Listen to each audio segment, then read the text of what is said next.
Howdy, everybody. Welcome to the Blizzard Watch podcast. We are here again talking about Blizzard Entertainment and its mini games. I am joined, as always, by my fantastic co-hosts, Liz Harper, the EIC and General Grand High Poobah of the site, and Joe Perez, who is beloved by Reddit. Hi, guys. How you doing? Hello. Hey, and to be fair, it's more you than me. That's not what I saw. I went and looked, my friend, and I saw lots of Joe love. Anyway, though, we should start talking about, I think, possibly the most important story that we didn't really get to talk about last week because it sort of happened after the podcast. Activision Blizzard has now apparently cleared the legal hurdles put up by regulatory agencies for its merger with Microsoft. I shouldn't say it's merger with Microsoft. It's acquisition by Microsoft. Yeah. You know, Microsoft isn't becoming part of them. It's eating them. It's like, but regardless, that's all out of the way now. They finally have clearance. I don't know if they do in Britain. I was hearing that was the regulatory hurdle that they got past. They got the British regulators to. Okay. Yeah. So everything's out of the way. They're going through with it, and there's lots to talk about.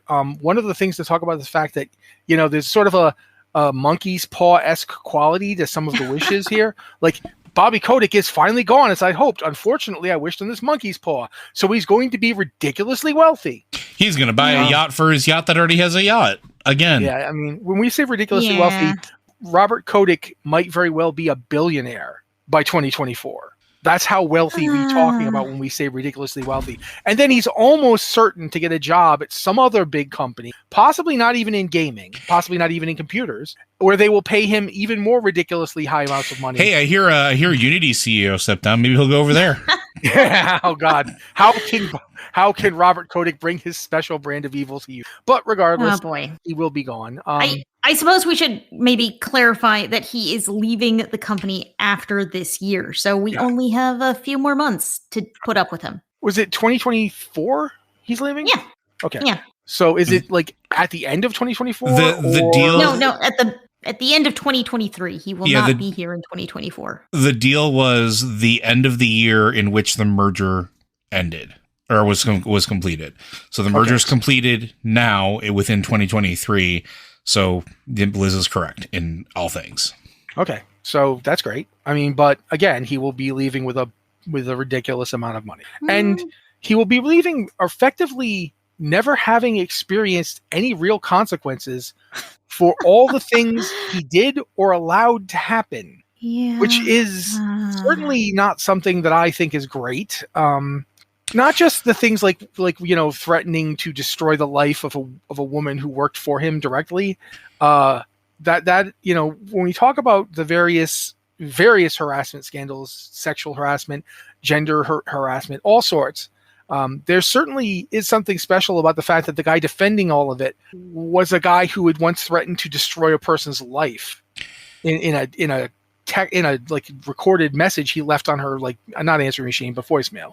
Listen, I don't say this often, but I hope that somewhere in a deep, dark alley in Mr. Kotick's life post-Blizzard, that he's introduced to two individuals named Consequences and Actions, and is made to feel the brunt of the pain that he's caused to other people. Because, But that does not appear to be this day. Not today, but hopefully in the future. Liz, you were going to say something. I heard you. That's pretty much all I have to say about Bobby Kotick. But I mean, I'm gonna do something that's unusual for this site. I'm gonna actually take an email question that we were asked. I'm gonna move it up to here because it really deserves to be in part of this discussion. Since the merger completed this morning, I've had 3 friends reach out to me and ask. This is from Tetsemi, by the way. I'm sorry, I forgot to say your names. From Tetsemi. I've had 3 friends reach out to me and ask, with Kotick's bleep heading out the door, is it a good time to come back to Blizzard games, and WoW in particular? I am going to let Joe and Liz talk about that first before I jump in. I'm going to go start with Liz. So if you don't mind, Liz. I mean, I think it's a good time to be playing WoW, in particular playing WoW, because, the game has a more diverse cast of creators than we've ever seen. They've gotten rid of a lot of people since the sexual harassment lawsuit. And Dragonflight has taken kind of a different angle. There's this hugely diverse cast of characters. And when Blizzard is talking about the game, we're seeing more women and minorities kind of taking center stage to talk and express their enthusiasm about the game. I'm not saying things are perfect over there, but they've tried. You can tell that they've tried really hard to branch out and do more and different stories. And they've definitely put a big effort in, putting female content creators, putting female developers up on the stage where they can talk about the games they love and what they're working on. I think that's been really great. But I don't think you come back to Blizzard games just because Bobby Kotick has left. And I don't think you assume that because Bobby Kotick has left, that everything's fine now. Because it's not. The problems at Blizzard started before he was in charge. And they will continue after he's gone. I mean, just because he's out the door does not mean that suddenly it's going to be completely perfect. Just because Microsoft is buying the company does not mean every problem is going to be solved. Mm-hmm. It's a huge cultural problem at the company that has been allowed to continue and fester for decades. And it's not just that company either. It's in the industry. Yeah. So yes, Bobby, let us not be unhappy to see the tail end of Bobby Kotick. I think that we should all at least hold aloft a glass and say Kalu Kalay. We can chortle in our joy, but don't mistake this for, this isn't the end. We're not like, oh, and then evil was defeated. I mean, no, evil wasn't defeated. One particularly onerous human being has decided of his own accord to leave when it is the most profitable for him to do so. And that's, Also, as much as Bobby Kotick is a terrible person, a lot of this stuff wasn't necessarily even on him. Not just because he wasn't in charge when some of it happened. Even stuff that happened while he was in charge, nobody told him about it. He did, no one called up Mr. Kotick and said, hey, we're going to call it the Cosby Room. Is that all right? He didn't. He didn't have any interaction with these decisions. It doesn't make him a shiny knight of goodness. It just means that the people that made those decisions at best made those decisions knowing he didn't care. And in order for it to get better, there can't be people there making decisions like that, thinking, well, if I do something awful, no one will care. That can't be there. And that's not just, you don't just replace Bobby Kotick and you're done. Yeah, I totally agree with Liz on that one. Anything else, Liz? I'm really concerned that because Kotick is out, the gaming community is going to assume victory. Victory! We got rid of Bobby Kotick! Yay! Everything is good and happy. And it's like, no, this is one thing, one good positive thing, but there are lots of things wrong in the gaming industry. There have been a lot of things wrong at Blizzard for many, many years, and you've got to see the industry work on improving. We can't let them off the hook just because they finally got rid of Bobby Kotick. Yeah, it reminds me a lot of I'm going to make a sports analogy here. Sports teams have the biggest support whenever they're winning, right? And the minute something goes wrong, everybody, most folks, look for a single individual to blame. In Buffalo, it's always the quarterback or the head coach, right? It's, we're the best team ever and we're going to go all the way to the Super Bowl. We lost one game, fire the coach. We have this tendency as humans to sort of try to find the silver bullet to blame things on for whatever reason, whether it's justification internally or something like that. And I know a lot of people that are looking at the Bobby Kotick situation like that. They're like, well, this will fix everything and Microsoft's going to save the day, just like you pointed out. And it's it's not how that works. These problems have existed long before the publicization of all of them, and has existed not just at Blizzard, but every company. And, these have been an ongoing battle for people that have been fighting this and that they've been doing this for longer than most folks are aware. And it is a victory that Kotick is gone, but it's not a Pyrrhic victory, right? It's a victory where he's getting to go on in his own terms and he's going to be loaded rich as a result of it. And it's not because he was a bad person that got held accountable for the bad things he did. And we see that with a lot of people as well that left Blizzard that, their involvement was questionable or was bad. And some of them got to leave on their own terms. And where did they go? Other game companies, maybe started their own. It's something that we need to still be vigilant about period. It doesn't just go away with this one win. That if you want to, before you go on, George, I want to mention this. I find it really disturbing that people keep acting like Microsoft is some sainted group of superheroes come to save us. If you want to know what Microsoft can be like as an employer, ask the people at 343 Industries. Yeah.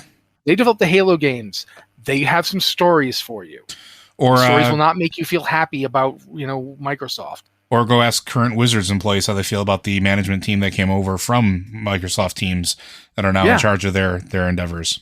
Yeah, there's a lot going on in the industry and in specific companies. Microsoft is not your friend come to save you. Now, and go ahead, Yo. I was going to say, the thing that I will say as far as the part about coming back to the game, these are decisions that only you can make. And we talked about this at the very beginning, and we've talked about this a lot of times on the podcast about it is ultimately your choice what you choose to do with your time and money.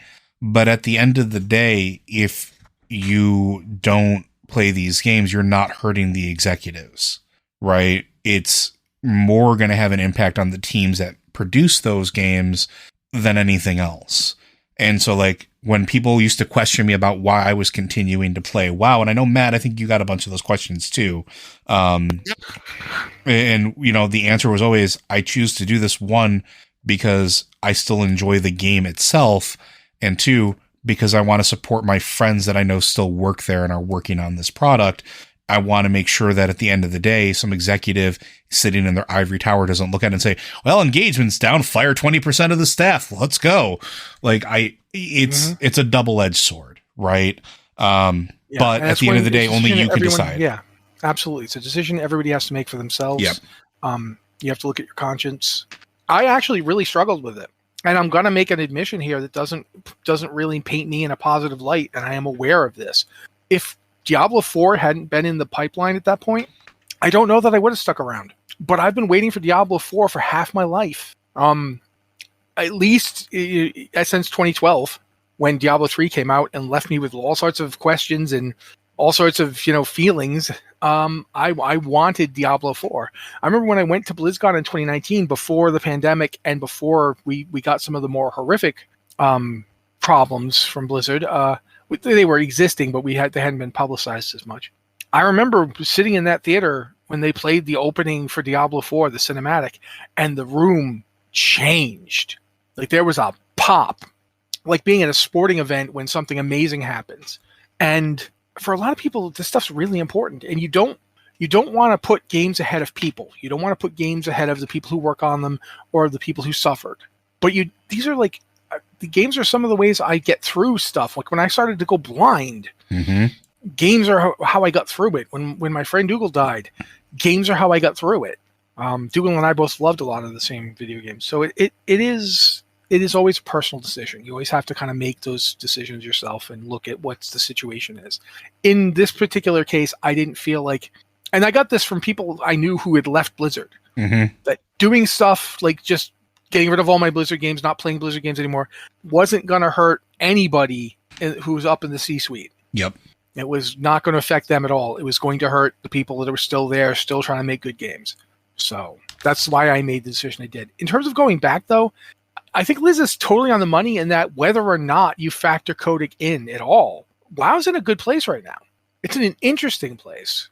It's in a place where the story is going places it never would have gone before. Yeah. And I think that what she said is dead on, and I wanted to reiterate it while still giving her credit for it because she's the one who said it. There's just this feeling of anything can happen that we didn't have before. Like Warlords of Draenor, I think I gave people the entire plot of Warlords of Draenor before I'd actually even seen or heard anything other than they were going to Draenor and it was a different Draenor. And we were going to see all the war chiefs of the Old Horde. I pretty much nailed that entire plot down in like 5 minutes because it simply wasn't that deep. It wasn't trying to be deep. It wasn't trying to do or say anything new. And I really do feel like in a lot of places, Dragonflight has tried to do new things that are interesting. Are they all going to hit and resonate with everybody? No, it's impossible.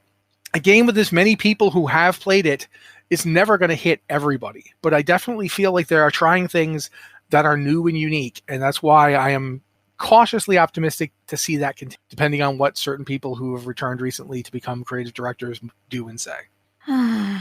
But do you guys have anything else to say about the merger and about that's the question that Timmy asked before we move on? I mean, I'm just interested and we'll be watching what happens next. Liz, or if you want to sigh again, Nope. you can. Yeah, that's all that's me done. All right. We talked about that, and that's good and proper. We probably could talk about it more, but we're going to move on to talk about some other things. The first thing I want to talk about actually is that the Hearthstone expansion was just recently announced, which I was surprised by. I kind of thought they'd wait till next month, but nope. Got an announcement for it. It's called Showdown in the Badlands. Am I correct here? You are. It's I'm also surprised that they announced it right now. They did say in the announcement video that they've got more surprises in store for BlizzCon, but it's like, okay, what can you do that's bigger than an expansion? I don't know what they're going to do at BlizzCon now, but Hearthstone is, of all the Blizzard games, it's the one that's most on a set schedule. They put out expansions like clockwork, and this was kind of the time. And all of their expansions have such cool themes. This one is set in the Badlands and has a Wild West kind of theme. There are you've kind of got prospectors mining azurite. It's kind of like a gold rush sort of situation they have going story-wise.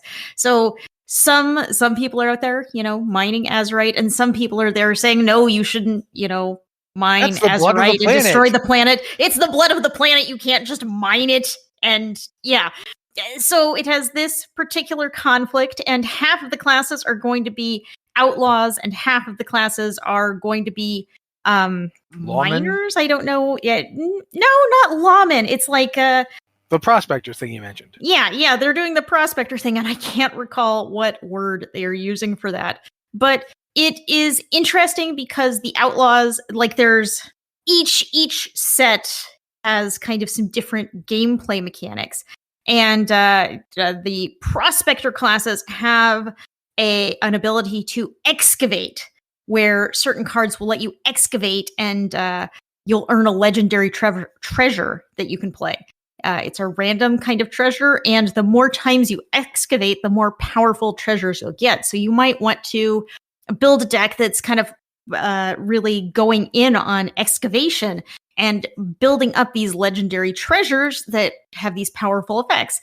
It's a little random, but you're counting on something that's going to be good, that's going to help you out. And it's sort of like finally giving you a chance to build that kobold miner deck you've always wanted. Sure, why not? And on the outlaw side of things, they are really going in on the Highlander gameplay style, which is having a deck with no duplicate cards.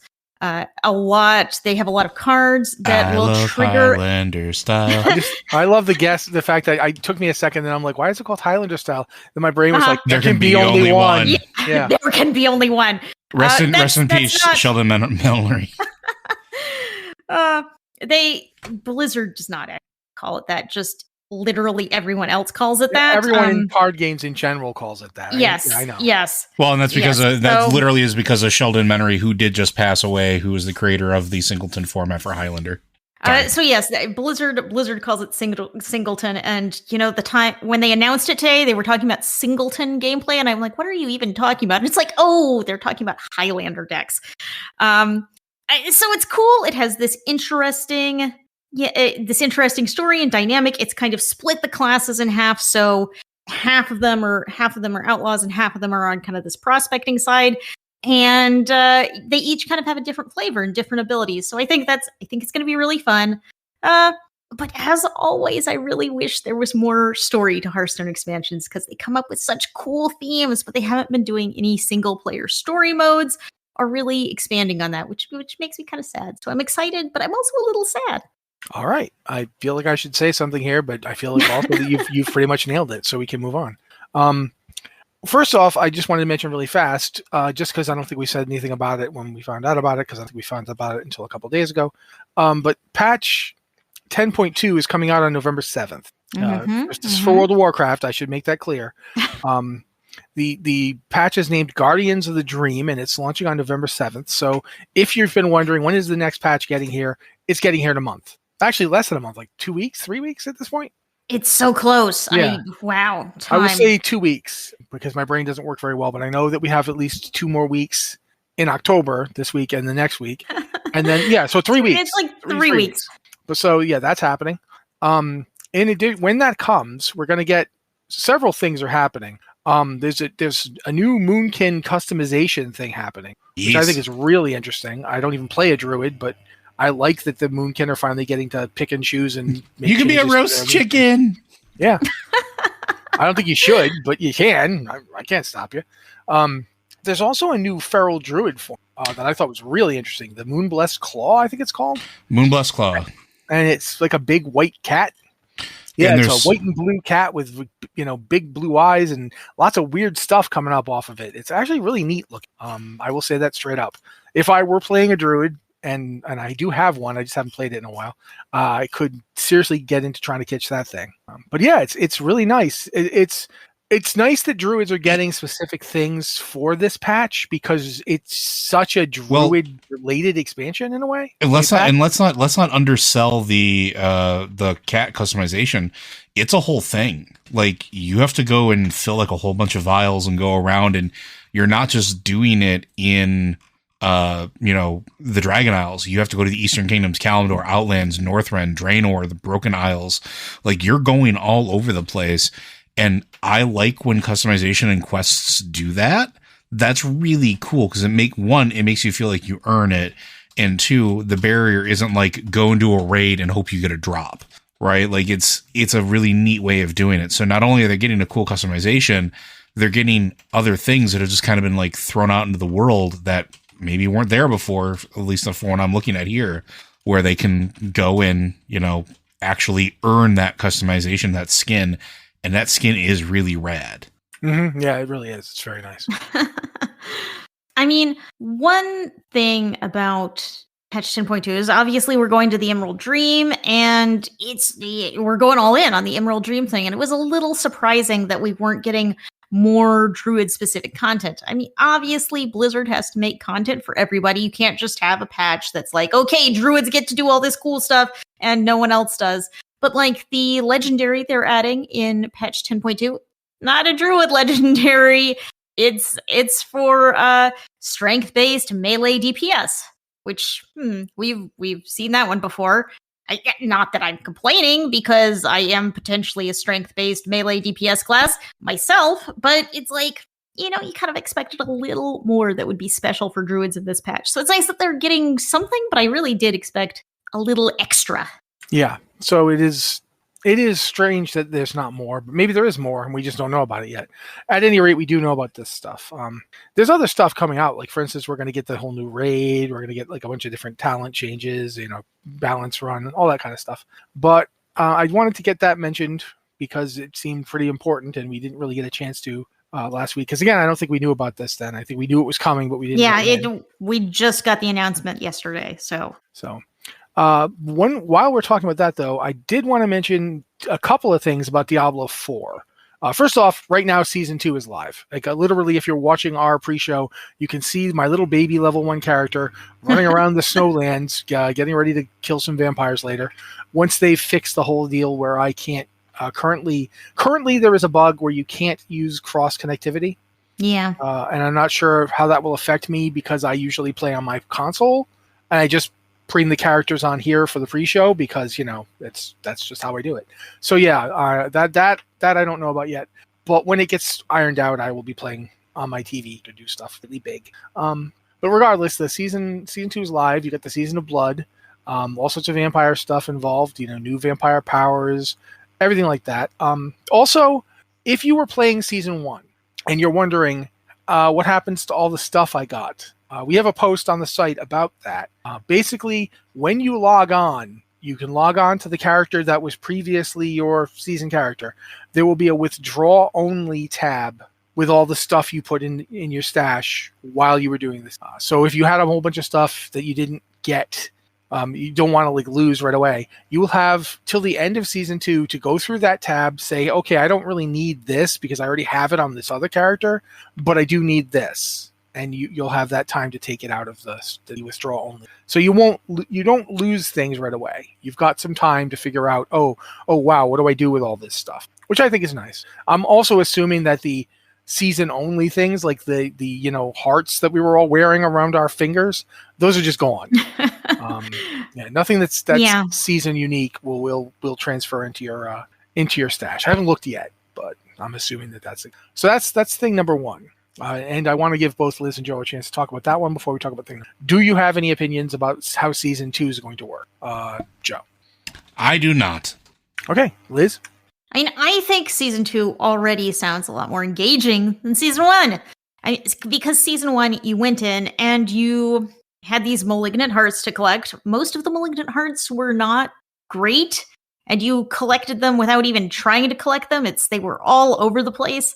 You turn a corner and there's a malignant monster who drops their heart on the floor, and then you have to cage it and fight them again. And it just wasn't that engaging because probably 3/4 of the malignant hearts I got, I just threw in the trash. They just weren't good. There was like maybe one good malignant heart of each type. And even then it was like, well, this is better than the other ones, I guess, maybe.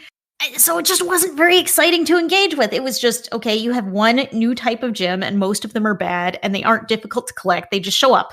And this season seems a lot meatier with, Matt was talking about the new vampiric powers. We're fighting vampires, but we're also collecting. It's kind of a whole new sort of gear talent system where it reminds me a little bit of Azurite armor, which I know not everyone is a fan of Azurite armor. I'm screaming internally right now. I'm sorry I brought that up. It reminds me of Azurite armor, but it's not Azurite armor. It reminds me more of the corruption mechanic from the end of that expansion, honestly. It doesn't really remind me of Azurite armor. I mean, you're collecting this different kinds of pact armor, and there's kind of a new faction you're gaining, not renown, you're gaining reputation with, and I don't entirely grok how that's different at this point, but there are so many moving pieces. You can select vampiric powers, but you can't have, all of the vampiric powers all the time. Different kinds of gear will let you equip different kinds of vampiric powers. So you're collecting gear, you're collecting powers, you're combining this with your existing talent system. And it seems like there are so many moving pieces that you can put together in different ways and make completely new play styles out of these new things. And that's what's really interesting to me. It seems like it unlocks a lot of possibilities where season 1 felt like, okay, I just rolled a new character for no reason, and there are some new gems, and I don't even like them. Okay, that's actually a pretty reasonable assessment of season 1, in my opinion. The other thing I found out today, which I thought was kind of weird, is that Diablo 4 is now available on Steam. Mm-hmm. I did not know that was going to happen. When did you guys hear about this? Was this like a recent thing? This was last week. They announced it in one of the live streams about season 2. But it's literally there now. Yeah. Yeah. Like if you go to Steam, which I did, there it is, Diablo 4 on Steam. I'm like, wow, okay. I can't wait to hear how disappointing the numbers are for people, actually playing the game on Steam, as is what Steam is usually used to do. I don't know. There's 16,000 people or 17,000 people at the time of this recording actively engaging with it, according to the metrics. Yeah, and that's good. I'm just usually when I hear it, it's usually people using it to prove something is dead. And I don't like that tendency people have. I'm actually hopeful that it does well there. I do think it's interesting though, because will we see more of this as we talked about the merger at the top of the hour, and one of the reasons I wanted to talk about the merger at the top of the hour is this is an example of something that I think we might see more of because of it. It's a dangerous thing though too, is spreading as quickly as it is, because one of the things, just Diablo 4 at the time of this recording, if you go on and look at the Steam reviews, a lot of them right now it crashes because of the way that everything is integrated with battle.net, right? Like there's some cross shatter or something that isn't playing super nice right this second. But I do think we are going to see more spread of Blizzard IPs to other avenues of delivery. And I think overall that's a good thing. I think it gets it into people's, eyes and their sight line that maybe normally wouldn't. And overall it's just kind of healthy. And I think they already have Microsoft executives kind of hinting at Blizzard stuff potentially showing up on Xbox or Game Pass stuff later on. I don't think they've outright said anything about it, but they haven't. They did say that nothing that people currently knew about was going to go to Game Pass anytime soon. Yeah. When Diablo 4 was announced, I mean, that was one of the things they made a very good point about. Yeah, it's releasing in June. It's not going to be on Game Pass. Yep. So. But other stuff, on the other hand, might be. The other thing I think was I'm curious to see what secondary or tertiary things will make it onto other Microsoft stuff. Like if you have, Game Pass, you get X game time or something, or you get some reward unlocked or whatever the case is. Overwatch is there. I mean, you think Overwatch should be like right there. Mm-hmm. Overwatch seems like it's a natural fit for it. So we'll find out though. Yeah, but right now, we don't know anymore. But I thought we should mention that. See if there's anything. We do have to mention this. I don't think there was no news about anything new involving Amazon Prime Gaming. I looked and didn't find anything. But Twitch has got a big one. Twitch is doing a series of Twitch drops for the Season of Blood starting today and going up until November 6th, I believe. Yes. Is the last week that they're doing it. Which it ends then a week after that on the 13th. And this one is the Orichalcum Collection, I think it's called, where there's like 4 different items that each class has access to some of them.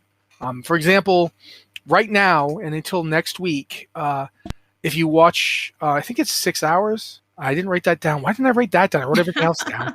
I think it's like you watch 6 hours of Diablo 4 Season 2 stuff on Twitch. You can get rogues, necromancers, and sorcerers can get the one-handed blade cosmetic. I don't know why barbarians can't get that one, because it's not like barbarians don't use one-handed blades, but whatever. The second week is barbarians and druids, who both get the Orichalcum mallet cosmetic. Week 3 is barbarians and necromancers, who get the Orichalcum greatsword cosmetic. And week 4 is just druids, who get the Orichalcum quarterstaff. So if you're a druid, you get 2 shots at 2 different pieces of gear. If you're a barbarian, same deal, 2 shots, 2 different pieces of gear. Necromancers, I'm thinking get 2 shots at 2 pieces of gear. And rogues and sorcerers only get 1 shot. They each only get one piece of gear. So, but that's that's available via Twitch. Again, every week they're switching. So it's week 1 the sword for those 3 classes. Week 2 the hammer for barbarians and druids. Week 3 necromancers and barbarians get a 2-handed sword. And week 4, it's druids getting a quarterstaff, and that's it's watched the same amount each week, as far as I know. Liz, you were gonna say something? I mean, these promotions. It's great that you can go on and get free cosmetics, but man, they are so time intensive, and it's this is the second time Diablo 4 has done a promotion that's like, okay, watch 6 hours of live streaming for 6 weeks in a row or something like that. Yeah, it is a lot of. If you want to collect more than one item, you're going to be doing this a while. So it's just a lot, and I kind of, I understand it's great for Twitch creators who get a lot of audience, get a lot of people watching when the season launches, but man, it's a commitment. Even if you just turn on the stream and like walk away from your computer, so you're racking up hours. It's a lot. Yeah, you gotta set up that drinky bird. Just keep hitting the space bar for me, honey. Yeah, that's it. But yeah, it is a lot of time. I do not disagree with you on that one. But nevertheless, I wanted to mention it because it is a pretty big deal in terms of this is a lot of cosmetics. I think this is the biggest amount of cosmetics they've done for D4 in this way, and it is. If you think about it, it's free cosmetics. You don't have to pay for the platinum to buy this. You just get it. So, yeah, I think it's pretty cool. But that's basically, and I guess anything else we're supposed to talk about, Liz? I know you added more stuff, and I can't remember. Oh, Hallow's End. Okay. Hallow's End starts tomorrow on the 18th? It does. Tomorrow as of the time of this recording. So, October 18th. Hallow's End in World of Warcraft. And then it'll be going until the 1st of November. Mm-hmm. And we're going to get a couple weeks. And you mentioned here we're getting a new dragon riding cosmetic. So that's cool. What is it going to be? Do we know? I know it's for the Windborn Velocidrake. I don't know what it looks like though. All right. Windborn Velocidrake, you get a possible new cosmetic item. Be ready for it. And we mentioned this one, although it's been running for like a week now as we're recording this. Overwatch has got its new Halloween Terror out. I think we mentioned it very briefly. I think we just said, "Oh, then that's happening," and we just moved on. But yeah, that's going now. It's been going since the 10th, and it will be going again till the 1st of November. And there's a ton of stuff there. Joe is the only one of us who currently plays Overwatch, however, so we're going to kind of turn and look at Joe and be like, Joe? So the Halloween Terror thing is, it's an interesting event, at least as far as what I've played of it. It's the Assault Sanctuary type thing. It's a horde survival thing where you are in like Leoric's castle, essentially, and you're playing one of 8 characters. There's 2 tank options, 4 DPS options, and 2 heal options. And you just have to survive waves of zombie hordes and their zombie omnics, right? Just like you've seen with the Junkenstein's Zomnics. I think that's actually what they're called. Like you've seen with Junkenstein's Revenge and things like that. But the interesting thing is that all of the bosses are themed and skinned after Diablo villains, just like the heroes are skinned after Diablo heroes. Like if you're playing Pharah, the skin for Pharah is Tyrael. Or no, I think it's Imperius, excuse me. The voiceover work is Imperius's voice actor. It's really cool stuff. Remember the hamster, the wrecking ball guy, that hero? Yeah. He's Asmodeus. How could you forget? He's Asmodan. That's perfect. The thing that I don't understand, and this is something that blew my mind when they introduced him, because he jumps out of the top of it, and he's got the Asmodan head, and the mech looks like Asmodan's legs and everything like that. And he does his chittering, like, evil giggle and claps his hands. Why does the hamster have nipples? Blizzard, why? Like, I mean, it's a mammal, Joe. I'm just curious. Yeah, hamsters do have nipples. You know that, right? I'm aware, but it's like they don't have to be that prominent. Come on. Anyway, it's a lot of fun. It's a lot of chaos. You get to upgrade your weapons as you go along. So, like, just like in Diablo, you get legendary drops, and those drops affect what your abilities do. So, like, I'll use Pharah as an example. Maybe you fire multiple rockets instead of just one every time you fire one off. When you use your jet propulsion, where you launch yourself into the air, it leaves a column of cleansing holy angel fire behind you. Or when you use her, the E, where it like knocks everything around, it also then puts a targeting reticle on them that allows you to do like aim assist, very similar to like Soldier 76's. It's a lot of fun, surprisingly so. And my friends and I have been having a good time trying to 5-star the event, which has not happened yet. It is very easy to die in that game. Very easy. But a lot of fun. I mean, just they're swarming you with Zomnics. I mean, that kind of makes sense, I think. Yeah, that makes sense. Roadhog as Butcher is one of the greatest things ever. Oh my god. Because it's literally, it's Roadhog, and it's just, you hear the Butcher noise, you hear the Butcher laugh, and then all of a sudden, Roadhog's pulling you in with a hook. And they did something to his AI, he always goes to the healer. Oh yeah, that's definitely the Butcher. It's perfect. It's perfect. Like, but I mean, it's a lot of fun. Like, I heard the like the horror movie sound. Like, I was playing a healer. The first time I freaked out, and then I got pulled halfway across the map and just deleted. Like, the Butcher just ate my face, as the Butcher should. That's pretty cool. Yeah, and I think that pretty much covers everything. I mean, do we want to talk any more about the stuff in Season of Blood for Diablo? Because there's a lot. So much. There's a lot of it. I don't feel like I can give people a tremendously complete understanding of it, because this is all stuff that I haven't gotten to see yet, but definitely should mention at least some of it. One of the things I want guys to understand is that this takes the Season of Malignancy, which was pretty complex, way more complex this time. It is, without being as hard to grasp. I don't think it's as hard to grasp. What do you think, Liz? I mean, I do not yet. I have not played enough myself to really understand the packed armor you're collecting and the how to get vampiric powers. I just haven't gotten a chance to really dig into that. So it feels complex from my point of view, but there's just so much going on. And I love that there's so much going on because it felt like nothing was going on last season. Yeah. I mean, I kind of agree with that. I didn't really, I tried, I mean, I did play quite a bit in this season, but I kept feeling like, okay, when does this start being fun? Like I'm really looking forward to this being fun, guys.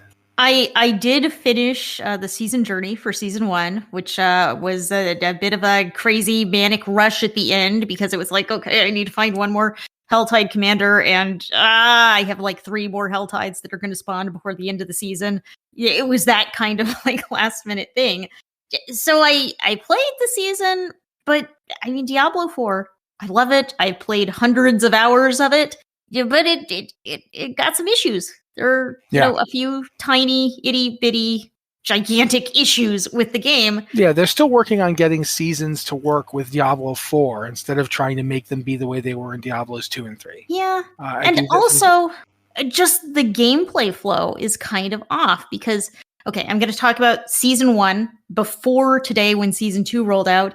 I mean, one of the things was late game after you're level 50 turned really quickly into this just horrible, tedious grind because of the way it's scaled. So like if you're doing content in the open world, that's like, oh, I'm going to finish out my side quest. I'm going to go do strongholds. I'm going to do normal dungeons to collect more aspects. Like you could do all of those things and they got increasingly less rewarding as time passed because monsters would only scale up to a certain level based on the world tier. So when you first got into the world tier, everything's higher level than you and you're getting tons of experience for killing it. But as you kept leveling up, you hit a point where things stopped scaling and then you're fighting things that are 5 levels beneath you and you aren't quite good enough to advance to the next world tier yet and you're just getting no experience. And the only thing it kept scaling was nightmare dungeons. So if you wanted to level, you'd do nightmare dungeons until your eyes were bleeding because they were just, that was it. That was all the content you had at end game. They were the most convenient because it's not like with a world boss that's up maybe once a week. I mean, I love the world bosses. I think they are fun to do, but you get maybe one a week. They don't spawn very often. And once you've killed it once, that's pretty much it for that character. But they've increased the spawn time of world bosses. Yeah, they've done that. For season 2. Yeah, I was talking about season. Yeah. And season 2, they've increased the spawn time of world bosses. They've increased, when I'm saying increased, I mean decreased. They'll spawn more often. Legion events spawn more often. And the scaling thing I was just talking about is gone. Everything will keep scaling with you, so you are never stuck fighting things that are way low level and you're not getting any experience. Yeah. Which means you can keep leveling in the open world and like enjoying the world of Sanctuary, which is vast and complex. And it makes the world quest type stuff that you're doing to be more rewarding because you can still get stuff to do while you're dead. So yeah. And even while playing all of these hours, I've not done every side quest in the game. I haven't even found every side quest in the game. There are so many side quests, and like you can open your map and see how many you've done this many out of this many, and there are just so many I haven't done, have never seen. And I mean, the only zone that I know I've done pretty much all of them is not Novgorod. The first one. Fractured Peaks. Fractured Peaks, yeah. I've done pretty much all of them in Fractured Peaks. I think there's 2 I haven't done in Fractured Peaks. But then you go like to Skosglen, or even more than Skosglen, the last couple, like Kyrgyzstan, and I want to call it Swampland so badly I can't remember the name of the swamp. Hawazar, yeah. Hawazar, I think I've got like 12 left that I haven't even found yet. Kyrgyzstan, because of when you get to Kyrgyzstan, there is a ton of stuff you might not have done because you didn't do anything there. You got there just in time to go to hell. You know, that's what you did. You used Kyrgyzstan to get to hell. So yeah, lots of stuff. Like I mean, Joe told me about one thing, that you could go to the camp from Diablo 3. Remember the camp over when you went the first time to Kyrgyzstan? The camp. You can go back there. And it's like all destroyed, obviously, but you can still go in there. You could even find like there's an item that you can find that's a reference to I think it's Shen, Courteous Shen. So yeah, there's a lot of stuff like that. It's just like out of the way, and you're like, oh wow, that place. Like when you go to Alcarnus, which is now a stronghold, and Alcarnus is a nightmare. It's like, oh my god, this place is exactly as bad as you'd think it would be. So yeah, there is a lot in the world of Diablo 4. So. And there are also these new Blood Harvest events in Season 2. And I should clarify, the Blood Harvests are only in Season if you're playing the seasonal character on the seasonal realms. A lot of content they've added is on all realms, even if you're playing Eternal, if you're not bothering with the season, you just want to play your old characters. A lot of content is going there, but some content, the Vampiric Powers, the Pact Armor, and the Blood Harvest events are there only for seasonal characters. Yeah, but the Blood Harvest thing is still an improvement because it's like, it takes the idea of the malignant things where you go around in the world and look for them, but it makes it like tie into the level, you mentioned the scaling increases and so forth. So it's very much more of a world event than the malignant stuff was. Yeah, and it's a little like Hell Tides too, where it's this zone that's kind of taken over by these vampiric powers, and where you could go and farm blood because, of course, they're vampires, and also this is Diablo, so there's a lot of blood. There's a lot of blood everywhere anyway that you need to like collect to fuel your powers. And just be taking a CD to yourself halfway through. But there's also a blood harvest that's around all the time. Like Hell Tides, it's okay, there's one Hell Tide and then it's over and you've got to wait for the next one. There's always a blood harvest going on in one of the zones. So you can always go and engage and do this and collect delicious blood. I don't know. But yeah, it seems a lot more interesting. It seems like there's a lot more to do. And also for that late game leveling thing that I really struggled with last season, there are these new end game bosses. There are 5 new end game bosses, including Duriel. Back from his like brief, quick blink and you'll miss it cameo in the actual story campaign. We're going to be fighting kind of uber Duriel now. These end game bosses, which you can summon and kill. And they have a loot table that is all of these uniques. So you can, if you're looking for a certain unique, you can go and farm that specific boss until you get it instead of counting on completely random luck. So that's gonna help late game leveling too, and that's on non-seasonal realms and seasonal realms. That's just everyone can do those now. The new world bosses are there regardless. All right. Anything else before we move on? There's just so much cool stuff. I think we've only just scratched the surface really because it was a 9 gigabyte patch. There's a lot. It's a big patch. There's a lot. All right. Well, I do want to try to get at least one question in, besides the one test semi one we answered earlier, because it was really tied into what we were talking about. So if you've got a question for Blizzard Watch, the podcast, you can send it to our email address, which is podcast@blizzardwatch.com. Subject line podcast of Blizzard Watch, so we know it's for this show and not one of the 3.5 billion other shows we're doing. And please, things that Joe says all the time, I'm going to repeat here. Like, please, if you have an interesting pronunciation to your name and you want to hear it, please actually give it to us. Otherwise, we're going to try, and it's going to be real funny. Yeah, we do our best. We do our best, but I'm sorry, there's 3 Ks in that. I don't know. But also, tell us which show you want to ask the question for, because quite frankly, sometimes I feel kind of guilty when I steal one of Joe's, especially when it's blatantly not for the show, but I've stolen it. So I'm used to it. He's used to it. I mean, quite frankly, I'm a horrible person. But yeah, let's move on. And we've already done that one. This one's not one I can do much with, but I think Liz at least will have good insights. So this one's from Nick Crussell. Question for any podcast. I don't know how this would have worked on Lore Watch, to be honest with you, Joe. I think I've actually helped you out here. I have ideas. Sorry. How about Ampy and his guilds downing KT on hardcore servers? Even though 6 players died, including Ampy, that is an amazing feat to me. The amount of composure he had after dying and then continuing to lead perfectly was outstanding. How much dedication do you think it takes to make it that far in hardcore servers? I mean, downing every boss on the first attempt, probably multiple times, just blows my mind. I know you guys are raiders. What are your thoughts on this? P.S. Joe, I want to make an either red, white, or white, blue soldier / ninja / knight, etc. MTG commander deck. Any commander / card / theme suggestions? These 2 things aren't related, but hey, you want to answer the card thing, and then Liz. Let's do Liz's first, and then I'll do the thing later. So Liz, do you have anything to say about Ampy's feat here? It is wildly impressive to watch hardcore gamers doing this end-game content. I mean, I was enjoying watching them do this even, before there were hardcore servers to do it on, but even if there aren't hardcore servers, if they're not on a hardcore server, the stakes are a little lower. I mean, kind of the social aspect of it is that you are playing a hardcore playstyle, and if you die, you die. And I've seen some amazing kills. I remember doing these bosses when they were new, and it didn't go that well. Yeah, the idea that your first time on Kel'Thuzad and you managed to kill him with only 6 deaths. That's your impressive. First time. Yeah, Kel'Thuzad was a nightmare of a fight the very first time I did it. I remember him being a nightmare even when we were farming him and trying for the Undying achievement. Oh yeah, I seriously skipped out on Kel'Thuzad so my guildmates could get Undying. And I remember the first time we did it. I would die. The first time we did it, we got all the way through all of the bosses, all of the trash without anybody dying. And I'm a healer at this point. So, keep this in mind with the level of stress that I was dealing with at the time. We get to Kel'Thuzad 1%.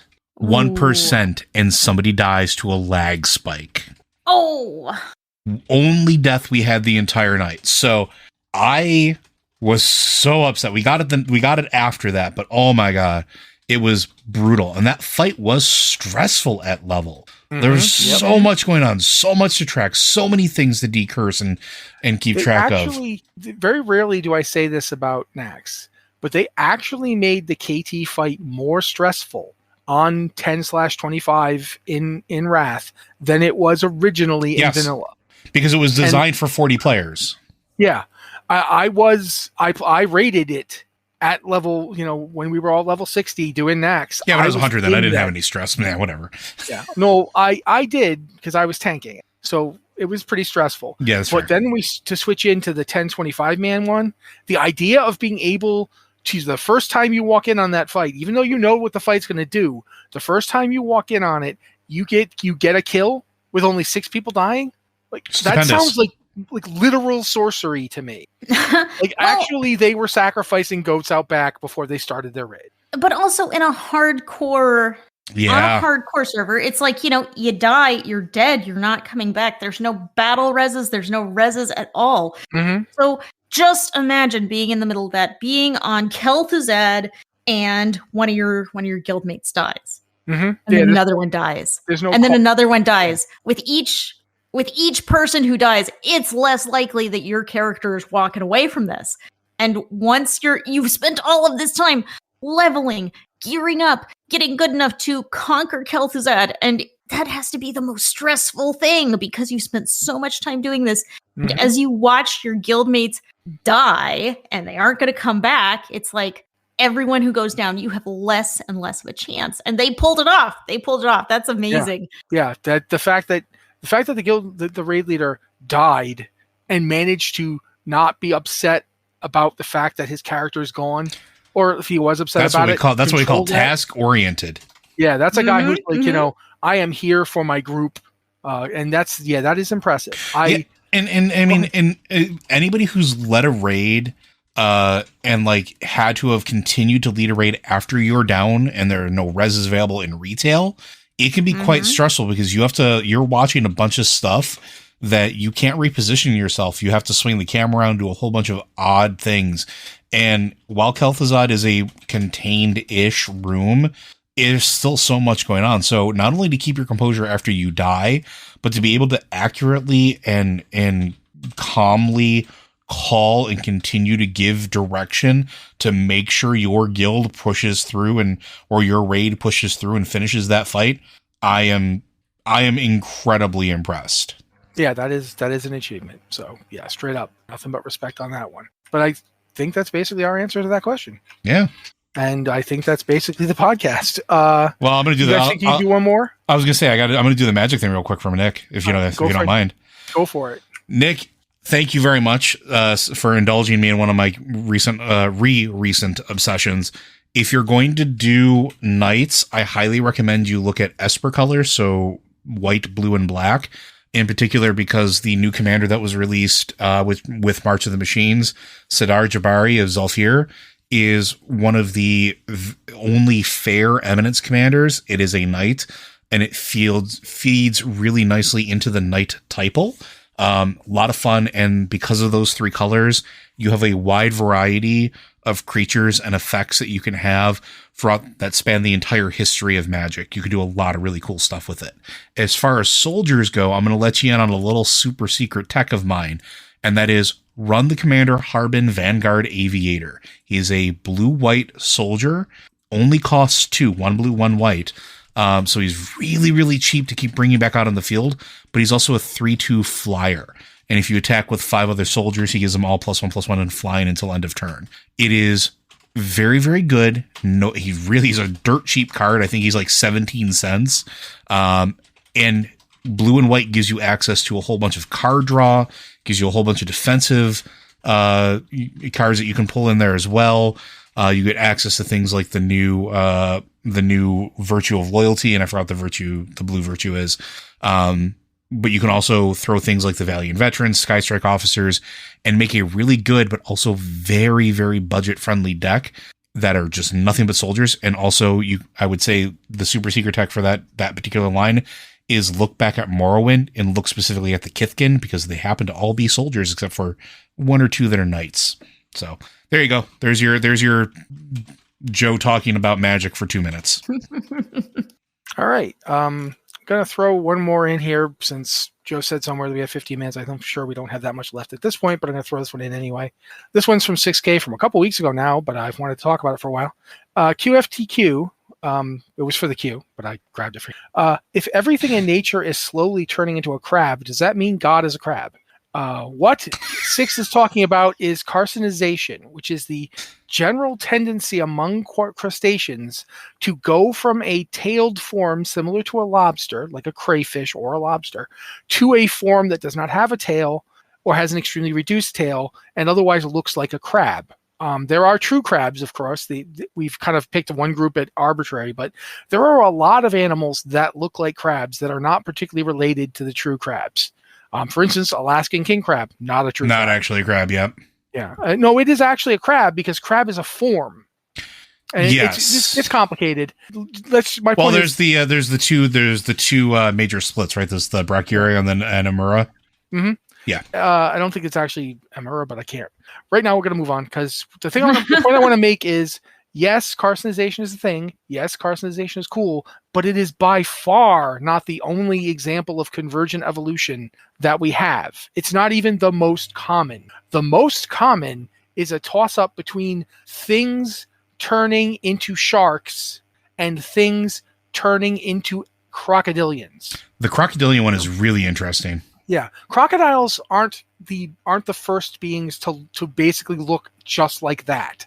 They are, in fact, only the most recent group. And modern crocodilians, everything that is in the crocodilomorpha, everything that is today considered a crocodilian, where it's a crocodile, a gharial, or an alligator, or a caiman, or any of their relatives, all of those animals are the most recent of their relatives to look like that. The first ones were the phytosaurs, and the phytosaurs go back 250 million years. And they aren't even, you can't even call them archosaurs, because they actually branched out of reptiles, out of archosaurs before archosaurs actually existed. They're their own completely unique group. Sometimes they're called the sister taxa to the archosaurs, but they're not even directly related to crocodiles the way some of the others are. They were first. If you go and see a phytosaur skeleton, you will be hard pressed to tell it from a crocodile. Yeah. The only difference is that it has its nostril holes are on the top of its head. So it's even slightly better adapted for being a crocodile than crocodiles are, because crocodiles are actually still on their snout, just pointed up a little. The phytosaurs literally just said, no, not even messing around with that, and put it on top of the head. But the phytosaurs died out. And we think it's because of the Triassic. There was a Triassic extinction between the Triassic and the Jurassic, which is one of the reasons that dinosaurs ended up being as dominant. But that wasn't the last time something then went into the water and acted like a crocodile. We immediately got another group that did that right after the Triassic extinction. And then we see multiple groups that did that and then branched out even further, like Tantistropheus, which has the gigantic, ridiculous neck. Its ancestors look a lot like crocodile. Meanwhile, the actual crocodiles that we have today, their ancestors were on land during all of this, and they were growing. They looked like dinosaurs. And when I say looked like dinosaurs, I mean if you look at the skull of a Phaeolasuchus, its skull looks like a T-Rex skull. It even has the temporal fenestra in the same place. Also, it's got the huge struts in the skull for spacing. Also, stay tuned for the next Lore Watch where we talk about how elves are convergent evolution. Yeah, we actually kind of did that once. We absolutely did. But my point is just that's just one. That's one example. The crocodile one is just one example. The fact that there have been no less than 9 saber-toothed predators in the mammal line, and only 2 of them have been cats, actual cats. But there's also the marsupial cat, which also looks like a cat, Thylacus smilus. It looks a lot like a cat, even though it's a marsupial. It's technically not a marsupial. It's a relative of marsupials, but, trust me, just call it a marsupial. And that had the teeth very much like that. We also have the barbarophilids and the nimrovids, both of which are so much like cats and are related to cats, but not cats. You have to actually look in their skulls to find the bones that tell you they're not cats. But even before them, there were, in addition to stuff like the saber-toothed deer, the musk deer, which is alive today, has big pointy sabers in its mouth. The saber-toothed fish, we don't even know why that thing exists, or fish were just jumping in on it. Technically speaking, though, we are related to fish.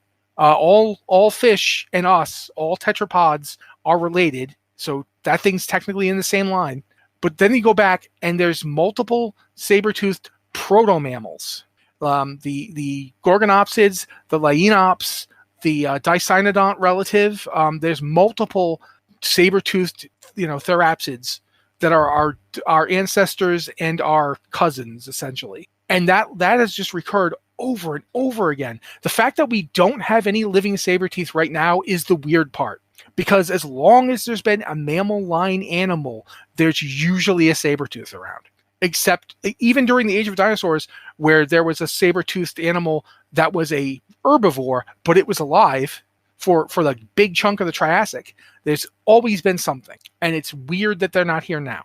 But at any moment, another one could show up. Evolutionaries. Anyway, my point is just, yes, the crab thing's really cool. Carcinization is really cool. World of Warcraft should definitely have more giant enemy crabs. I am totally on board with that. Hey, listen, we just got a giant one that we can ride on. I'm content. Yeah, but doesn't they also have a really big knife? Yes. Yeah, that's cool too, by the way. More crabs with knives. Knife crab is a thing. Yeah, but it's not a sign of nature favoring crabs, and we're not all turning into crabs. Lots of things are turning into completely different things. There's so many things that have turned into sharks. In fact, sharks turned into sharks after previous animals that were related to sharks had the shark body plan first. Go look up Helicoprion. It's not a shark. It's a relative of what I think today they'd be called hagfish. Mm-hmm. It's a hagfish relative that had that body plan before sharks did. And then sharks were like, that's a cool body plan. I'm going to jack that. And then ichthyosaurs were like, that's a cool body plan. I'm going to jack that. And then crocodiles were like, oh, hey, I'm going to become a sea crocodile and I'm going to copy that body plan. And they did. And then mosasaurs were like, that body plan would look really good on me. And so they stole it. And then dolphins, everybody keeps stealing the shark body plan. So yeah, there's lots of other body plans that get stolen. It's not just crabs, but the carcinization thing is really cool. And I did want to point that out. Anyway, that had nothing to do with nothing, but here we are. You guys have anything to say before we wrap everything up? I don't know what I could say to follow up on that. I don't know. I just think it's funny because I literally went down this rabbit hole, like independent of any questions coming in like a week ago. Yeah, the crab thing is nice. It started with the crab thing and it went all over the place. So Convergent evolution is a trip. It really is. Now we're going to make Joe do the thing. Indeed, because you know why? Blizzard Watch is made possible due to generous contributions at patreon.com/BlizzardWatch. Your continued support means this podcast site and community is able to thrive and grow. Blizzard Watch supporters enjoy exclusive benefits like early access to the podcast, better chance at having your question answered on our podcast of the queue, and an ads reset experience.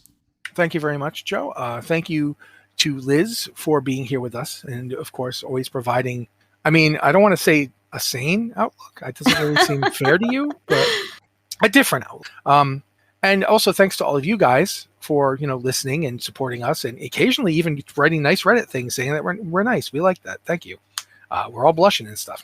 If you want to support the podcast, as Joe has said in the past, you can do so by a lot of reasons. And one of the ways you can do it is to go and like our stuff, give the algorithm fodder to promote us to other people. This is a huge help to this site. And we really appreciate everybody who can go, whether it's Spotify or YouTube or wherever you get your podcasts, and like them, engage with them, comment on them, get them in front of other people. That's the way to do it.